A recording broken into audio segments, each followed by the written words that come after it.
1 থেকে 10, 11A 21 থেকে 70 এবং 11B 133 থেকে 145। এরা পড়ছে ব্লু হাউস। আইনস্টাইন একটি কথা বলেছিলেন। তিনি বলেছিলেন, এই প্রযুক্তি হয়তো একদিন আমাদের থেকে আমাদের সর্বস্ব কেড়ে নেবে।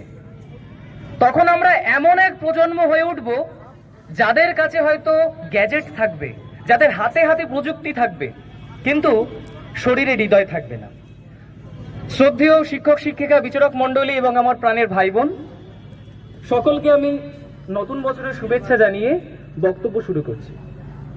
বর্তমানে সময়টা এমন এসেছে যে একটা কবিতা বলতে ইচ্ছা করে। 8 থেকে 80 আমরা স্ক্রলিং করতে ভালোবাসি। সত্যি কথা বলতে আমরা কিন্তু মোবাইল ফোনের প্রতি অত্যন্ত আসক্ত হয়ে পড়েছি। আমাদের আসক্তির লেভেল এতটাই যে আমরা যদি রাস্তায় বেরোই, আমরা যদি ট্রেনে উঠি, বাসে উঠি, অটোতে উঠি, মানুষ কিন্তু মানুষের সাথে দুটো কথা বলবে না। চারপাশে যে পরিবেশ, চারপাশে যে প্রকৃতি রয়েছে তাকে কিন্তু মানুষ দেখবে না। সবার নজর থাকবে মোবাইল ফোনের ওই রঙিন স্ক্রিনের দিকে।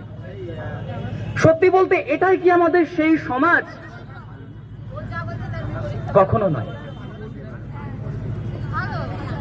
আগে দেখা যেত যে যারা যারা ছোট রয়েছে তারা মাঠে গিয়ে খেলা করছে, কিন্তু বর্তমানে সমাজ চিত্রটা অনেকটা পাল্টে গিয়েছে।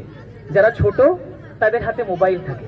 আজকে পরিবারে যদি কোনো অনুষ্ঠান হয় তবে সকলে কিন্তু একটা ছাদের তলায় থাকে, একটা ঘরে থাকে এবং একটি জায়গাতেই থাকে, কিন্তু তারা কেউ কারোর সাথে কথা বলে না। তারা সবাই সকলের মতো মোবাইল ফোন নিয়ে ব্যস্ত। WHO বিশ্ব স্বাস্থ্য সংস্থা এটা কিন্তু আমাদের কাছে সম্প্রতি একটি তথ্য পরিবেশন করেছে।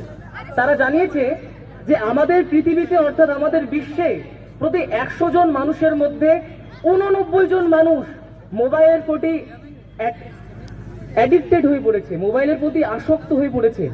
তারা কিন্তু নোমোফোবিয়ায় ভুগছে।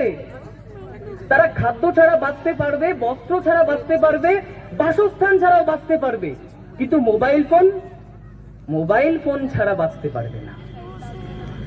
WHO বলছে আমরা যদি বেশিক্ষণ মোবাইলের দিকে তাকিয়ে থাকি তবে আমাদের মস্তিষ্কের উপর ব্যাপক প্রভাব পড়ে, আমাদের চোখের উপর প্রভাব পড়ে। সর্বপ্রতি আমাদের যে মানবিকতা রয়েছে সেই মানবিকতা, আমাদের চিন্তন শক্তি কিন্তু পুরোটাই হারিয়ে ফেলছে এই মোবাইল ফোনের অতিরিক্ত ব্যবহার। সর্বোপরি আমি বলবো মোবাইল ফোন সত্যি আমাদের জন্য কিন্তু অত্যন্ত গুরুত্বপূর্ণ একটি আশীর্বাদ, কিন্তু মোবাইল ফোনের অতিরিক্ত ব্যবহার করার জন্য মোবাইল ফোন প্রতি মুহূর্তে আমাদের থেকে আমাদের গুরুত্বপূর্ণ ডেটা চুরি করছে।